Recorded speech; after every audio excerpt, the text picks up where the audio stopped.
Hola, qué bueno que viniste. Bienvenido a mi Palacio de la Memoria. Siéntate.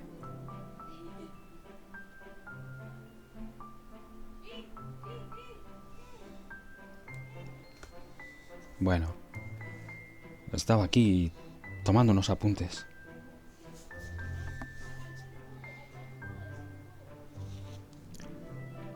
La primavera de Botticelli es uno de los grandes iconos del Renacimiento italiano. Aquí estamos en la Galería degli Uffizi, el mejor de los museos florentinos, donde comparte sala con el nacimiento de Venus. Cuadro complementario, pero no hermano. Cuadro también de comprensión más sencilla. Botticelli pintó una obra extremadamente sofisticada, destinada al disfrute de los sentidos, pero sobre todo al goce intelectual. Su destinatario era Lorenzo di Pier Francesco de Medici, el primo de Lorenzo el Magnífico. En su concepción participaron las grandes mentes de Angelo Poliziano y Marsilio Ficino, los neoplatónicos de Florencia. La primavera no es, por lo tanto, un cuadro sencillo. Las escenas que representa son ambiguas y difíciles de interpretar. Su público objetivo era humanista, culto, iniciado en los misterios de las religiones antiguas, pero conocedor también de las complejidades de la teología cristiana. Quienes lo iban a apreciar eran amantes de la filosofía, la poesía y la música. Estaban convencidos de vivir una época de florecimiento comparable a la de la antigüedad grecorromana, y con ella se medían. La primavera es, sin embargo, un cuadro que cualquiera puede disfrutar. De hecho, la mayoría de los visitantes de los Uffizi lo citan entre sus favoritos. Es un cuadro hermoso. Sus cualidades narrativas se prestan a la interpretación y a la fantasía, pero etiquetarlo con la simpleza de una alegoría de la primavera es quedarse, pues como muy a medias, como muy parado, y describirlo como una representación del neoplatonismo de la época, siendo correcto, pues ¿qué quieres que te diga? Dice poco de su contenido y de su mensaje. Lo que queremos es disfrutar del cuadro desde su entendimiento. Verás, no te voy a hablar de Céfiro, de la primavera, de las tres gracias, no, de Mercurio que agita las nubes y eleva su mano hacia las naranjas. ¿Cómo la primavera si las naranjas es un fruto de invierno? Todos estos símbolos, cualquiera te lo puede explicar. Cualquiera. Céfiro, Cloris, Flora, Castitas, voluptas, pulcritudo, Mercurio, el mensajero, el dios de la magia, del lenguaje. No te voy a hablar de eso, te voy a hablar de otra cosa, de un símbolo que está escondido, algo que te va a sorprender, algo que quizá nunca nadie te ha contado. Y yo te lo voy a contar. No seas impaciente, hombre. Disfruta. Abre los ojos. Ya verás, vas a flipar.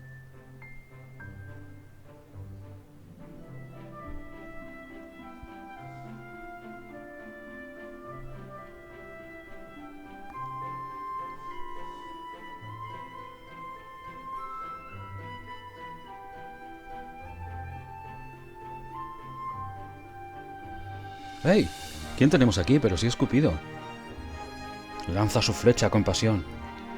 Y justo debajo de él, una moderada Venus parece atemperar el efecto y mantiene la danza dentro de los límites de un melodioso comedimiento. Y aquí está en lo que yo quiero que te fijes. Mira, no pierdas detalle. ¿Qué ves entre Cupido y Venus? Fíjate bien. ¿Ves esas dos formas? Esas dos formas que se perfilan en mitad del ramaje son dos pulmones. Ni más ni menos. Botticelli ha situado unos pulmones justo en el centro del cuadro. ¿Por qué? Curioso, ¿eh? Y de esto es de lo que te voy a hablar. Entre los vasos canópticos que los egipcios empleaban para colocar las más importantes vísceras del cuerpo embalsamado, figuraba una de alabastro, en el que se depositaban el pulmón y la tráquea. Debido a su color blanco grisáceo, el pulmón estaba asociado al amanecer y por su laberíntica estructura a la luna del dios Tot, señor de la escritura y por ello de la sabiduría. Vamos, Mercurio pero a la egipcia, pero por su humedad y meandros con el río sagrado, o sea, con el Nilo.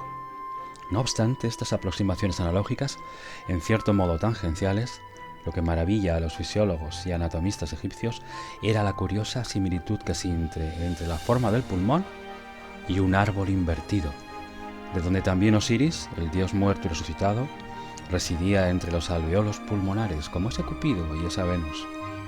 Como se creía que los demonios causantes de las enfermedades y los malestares habitaban en los pantanos y las zonas de aguas estancadas, por oposición, se veía en los bosquecillos plantados por los jardineros reales sitios de recreo, ideal para respirar a gusto brisas que traían salud.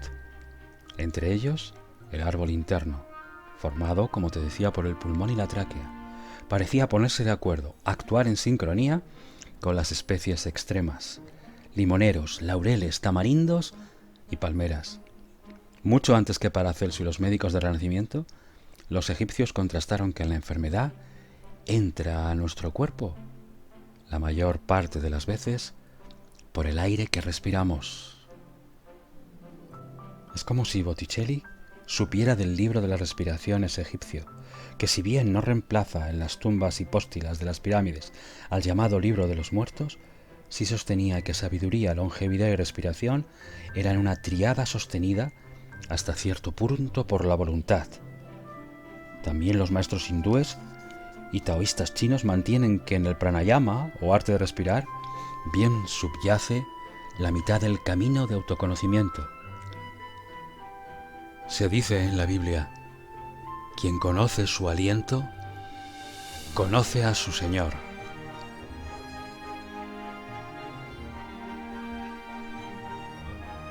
Botticelli veía en la forma piramidal de los pulmones, en su materia esponjosa, un doble carnal de lo que los edificios religiosos se proponían enseñar: colmenas, cavidades, huecos para la transformación interior. Por el recuento de sus lóbulos, 3 el derecho y 2 el izquierdo, los sabios de la época sostenían que el número 5 respondía a la santidad del aliento. En la medicina tradicional tibetana, el árbol consta de 2 troncos, 12 ramas, 88 hojas, 2 flores y 3 frutos. Conocerlo a fondo supone transformarse en un jardinero del alma, un maestro de los vientos áspero, ligero, sutil, frío, móvil o duro. De donde se desprende hasta qué punto la salud y la enfermedad son estados de la meteorología anímica.